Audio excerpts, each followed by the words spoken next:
चमगादड़ पशु और पक्षी की कहानी। बहुत समय पहले की बात है। जंगल में शांति से रहने वाले पशुओं और पक्षियों के मध्य किसी बात को लेकर अनबन हो गई। ये अनबन कितनी बड़ी कि दोनों पक्षों में युद्ध छिड़ गया।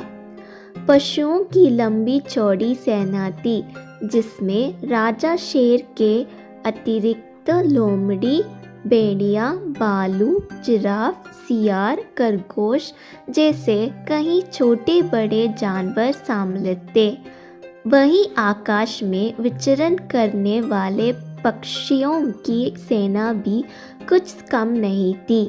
उसमें चील, गीद, कौवा, कबूतर, मैना, तोता सहित कई पक्षी सम्मिलित थे। चमगादड़ बहुत परेशान था। उसे समझ नहीं आ रहा था कि किसकी सेना में सम्मिलित हो।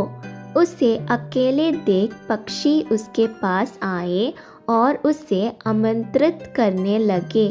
चमगादड़ भाई, आओ हमारा साथ दो। मैं तुम्हारा साथ कैसे आ सकता हूँ? देखो, मुझे पंख हटा दिया जाए तो मैं तो हुब्बू चूहे के समान दिखता हूँ। मैं तो पशु हूँ, मुझे क्षमा कर दो। चमगादड़ ने उत्तर दिया। चमगादड़ का उत्तर सुन पक्षी चले गए। पक्षियों के जाने के बाद पशुओं की मंडली उसके पास आई और बोली, अरे भाई, यहाँ अकेले क्यों बैठे हो? आओ हमारे सेने में आ जाओ। तुम्हें मेरे पंख दिखाई नहीं देते? मैं तो पक्षी हूँ, कैसे तुम्हारी सेना में सम्मिलित हो जाऊंगा? चमगादड़ ने अपना पला झाड़ा। पक्षी भी चले गए। कुछ दिन बाद पक्षियों और पशुओं की अनबन समाप्त हो गया। दोनों पक्षों में मित्रता हो गई। जंगल में मंगल हो गया। सभी आनंद मनाने लगे।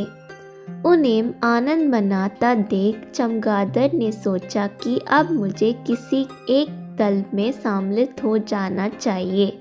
वह पक्षियों के दल में पास गया और उनसे निवेदन किया कि वे उसे अपना दल में ले लें, किंतु पक्षियों ने यह कहकर मना कर दिया, अरे तुम तो पशु हो, ऐसे में तुम हमारे दल में कैसे आ सकते हो? मुंह लटकाकर चमगादड़ पशुओं के पास पहुंचा और उनसे भी यही निवेदन किया।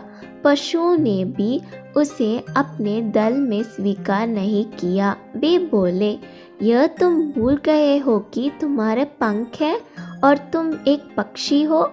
चमगादड़ क्या करता? वह समझ गया कि आवश्यकता पड़ने पर साथ न देने पर कोई भी मित्र नहीं रहता। तब से चमगादड़ अकेले ही रहता है।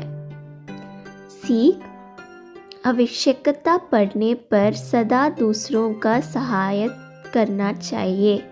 मुसाफिरत का कोई मित्र नहीं होता।